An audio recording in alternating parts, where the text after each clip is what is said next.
भैया 1 kilo कोटू, 1 kilo सिंघाड़ा आटा, सेंधा नमक, व्रत के चावल, साबूदाना 2 किलो ही कर दो। और ये चिप्स व्रत के हैं क्या? हाँ बहन जी, ये आगे सारा माल व्रत के लिए ही है। तो ये व्रत की नमकीन, चिप्स, पापड़ ये सब भी 5-5 पैकेट कर ही दो।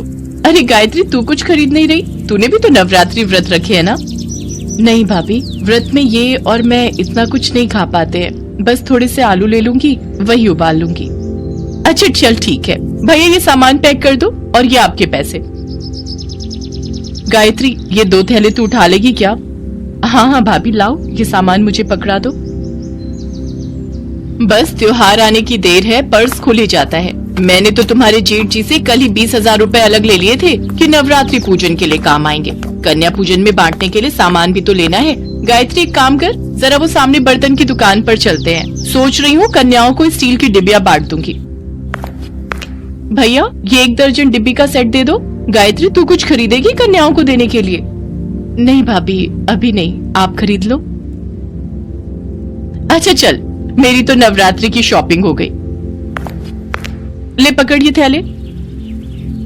रिक्शा भी नहीं मिल रहा है, जरा देख वहाँ रिक्शा कोई नजर आता है तो। मैं तो बहुत थक गई हूँ। सुधा और गायत्री दोनों देवरानी जेठानी थी। सुधा गायत्री की जेठानी थी।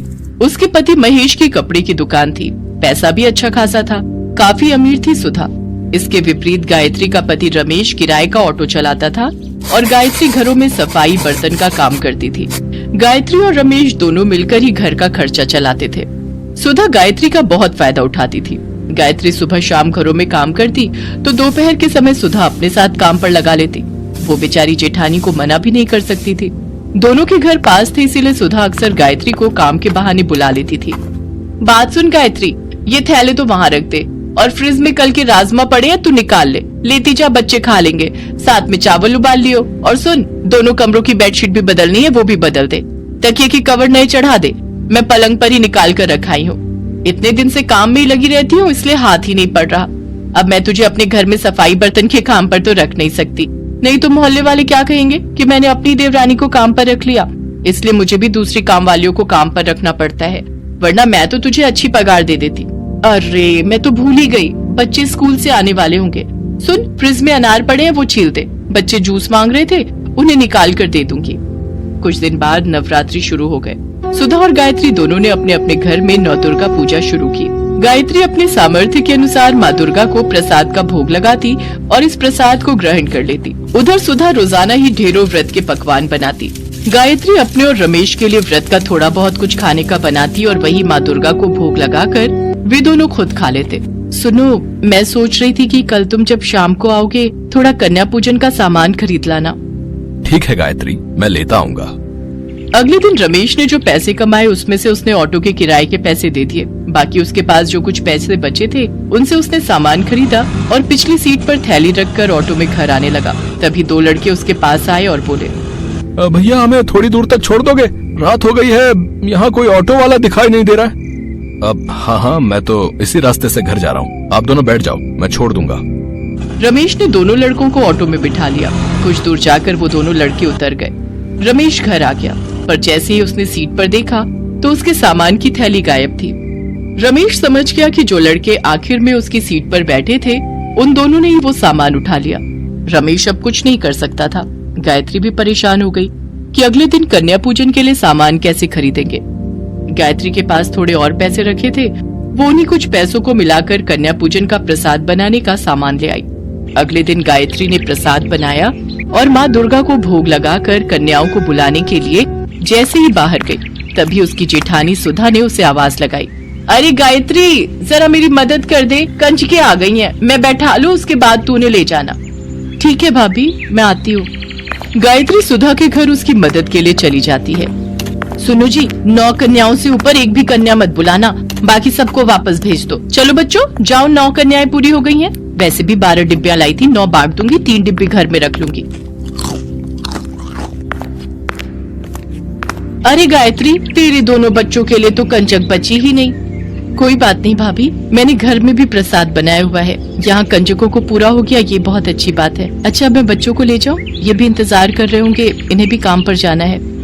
ये सारी कन्याएं ले जाएगी? इतना प्रसाद भी बनाया है तूने? कोई नहीं भाभी, माँ दुर्गा के आशीर्वाद से जितना बनाए हैं उतना पूरा हो जाएगा। पर कन्याओं का खाली हाथ लौटना सही नहीं। घर में आई कन्याओं को भले ही थोड़ा प्रसाद दे दो, पर उन्हें ऐसे नहीं मोड़ सकती। चल तेरी मर्जी, तेरे जेठ जी बुला रहे हैं, मैं उन्हें प्रसाद दे दूं। चलो बच्चों, अब तुम मेरे घर चलो। चलो बच्चों, अब तुम मेरे घर चलो। सोनू, राधिका, सब बच्चों को घर के अंदर लेकर चलो। गायत्री, इतना प्रसाद पूरा हो जाएगा, कन्याएं बहुत सारी आ गई हैं। माँ दुर्गा की इच्छा होगी तो जरूर पूरा होगा। सोनू, राधिका, बच्चों से जयकारा बुलवाओ। गायत्री के दोनों बच्चे सोनू और राधिका माँ दुर्गा के नाम का जयकारा लगाते हैं।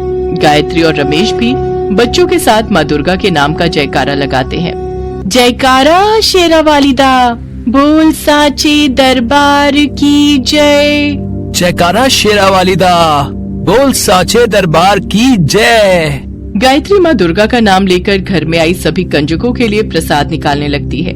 तभी कुछ साधु संत भी द्वार पर आ जाते हैं।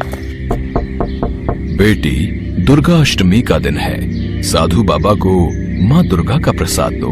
अब गायत्री, द्वार पर साधु संत महात्मा आए हैं, कन्याओं के लिए भी प्रसाद निकालना है। अब सब कैसे होगा? हे दुर्गा माँ, आप तो अंतर्यामी हो। मैं आपका नाम लेकर प्रसाद सब में बांट रही हूँ, मेरे प्रसाद में बरकत देना। जय दुर्गा मैया। गायत्री की प्रार्थना माँ दुर्गा तक पहुँचती है और माँ दुर्गा अपने चमत्कार से गायत्री के द्वारा दुर्गा अष्टमी के लिए बनाए गए प्रसाद में बढ़ोतरी करने लगी।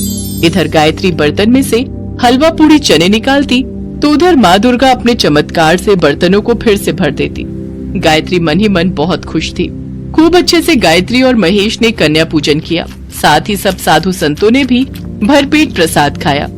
सभी भोजन से तृप्त होकर गायत्री के परिवार को आशीर्वाद देकर खुशी खुशी गए। हे दुर्गा माँ, मैं जानती हूँ ये सब आपके ही आशीर्वाद का फल है। आपके चमत्कार से मेरे बर्तन खाली ही नहीं हुए, प्रसाद से भरे रहे। सुनो जी, माँ दुर्गा की शक्ति अपार है। देखो, बर्तनों में अभी भी प्रसाद बाकी है। हाँ गायत्री, तुम ठीक कह रही हो। आज माँ दुर्गा ने कोई चमत्कार जरूर किया है, तभी थोड़ा सा प्रसाद इतना ज्यादा हो गया। सुनो, तुम और बच्चे मिलकर प्रसाद खाओ, तब तक मैं भाभी को भी थोड़ा प्रसाद देकर आती हूँ। गायत्री टिफिन भरकर प्रसाद जब सुधा के घर ले गई तो सुधा प्रसाद देखकर हैरान रह गई। गायत्री, तेरा थोड़ा सा प्रसाद इतना हो गया कि तू मुझे भी देने आ गई? ये तो बहुत चौंकाने वाली बात है। मैंने तो इतना ढेर सारा प्रसाद बनाया, फिर भी हम घर के लोगों को ही पूरा नहीं पड़ा।